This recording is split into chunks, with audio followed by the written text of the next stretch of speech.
बिहार विधानसभा चुनाव से पहले भारतीय जनता पार्टी को बड़ा झटका लगा है। वोटर लिस्ट पुनरीक्षण को लेकर बीजेपी अकेली पड़ गई है। चिराग पासवान और नीतीश कुमार की पार्टी ने बीजेपी से दूरी बनानी शुरू कर दी है। बता दें दर्शकों कि 2025 के बिहार विधानसभा चुनाव से पहले प्रदेश में मतदाता सूची का विशेष गहन पुनरीक्षण अभियान चल रहा है। विपक्ष के साथ साथ मुख्यमंत्री नीतीश कुमार की पार्टी के विधायक संजीव सिंह एवं सांसद गिरिधारी यादव ने भी सवाल उठा दिए हैं। चुनाव आयोग जो है ना, उसको कोई क्या कहते हैं, व्यवहारिक ज्ञान नहीं है। वो बिहार का न इतिहास जानता है, न भूगोल जानता है, कुछ जानता ही नहीं है। ये बरसात के दिन में जब खेती का दिन चल रहा है, आदमी को हमको कागज पत्र जुगाड़ करने में 10 दिन लग गया। मेरा बेटा अमेरिका में रहता, कैसे साइन करेगा 1 महीना के अंदर में? तो कोई व्यवहारिक है कि जबरदस्ती हम लोग पर थोप दिया। अरे कराना था तो 6 महीने का समय देता, पहले से करा लेता। ये तो एकदम कैसे होता है ना, कोई तुगलकी फरमान है चुनाव आयोग। लेकिन आपकी पार्टी से क्या मतलब? हम अपना व्यक्तिगत विचार दे रहे हैं। हमारा बेटा अमेरिका में कैसे साइन करेगा, आप ही बता दीजिए।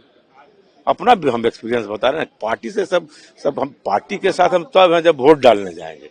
बाकी मेरा तो कुछ स्वतंत्र विचार भी है ना, ये मेरा स्वतंत्र विचार है। खिलाफ आपका बयान है ना, मुझे भी मान सकते हैं। पार्टी को खिलाफ का क्या बयान है? सच्चाई यही है। अब सच्चाई भी नहीं बोल पाए तो एमपी बने काहे के लिए हम? दूसरी ओर चिराग पासवान की पार्टी के नेता भी इस अभियान पर सवाल उठाने लगे हैं।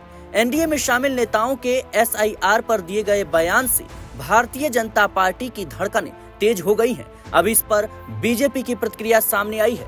बता दें दर्शकों कि बिहार बीजेपी के प्रवक्ता प्रभाकर मिश्रा ने कहा कि एसआईआर का विरोध विपक्ष की अपनी मजबूरी है, क्योंकि फर्जीवाड़े का खुलासा हुआ है। उन्होंने आगे कहा कि रही बात जेडीयू के सांसद गिरिधारी यादव और विधायक संजीव सिंह की, तो लगता है कि वह दोनों गलतफहमी का शिकार हो गए हैं। इन तमाम चीजों को देखते हुए अब एनडीए गठबंधन पर सवाल उठने लगे हैं कि क्या चुनाव से पहले ही एनडीए में फूट पड़ती हुई नजर आएगी।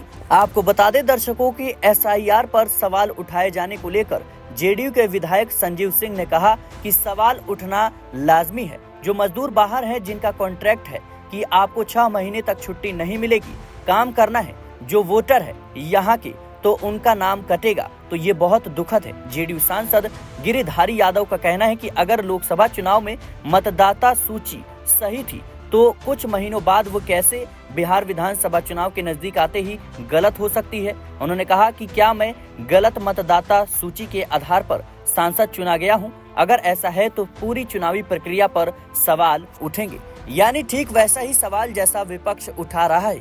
देखना होगा कि क्या वाकई में अब जेडीयू और चिराग पासवान की लोजपा भारतीय जनता पार्टी का इस पूरे मुद्दे को लेकर साथ छोड़ती हुई नजर आएगी। फिलहाल के लिए इस रिपोर्ट में इतना ही। देश और दुनिया की तमाम खबरों के लिए बने रहने नेक्स्ट 9 न्यूज के साथ।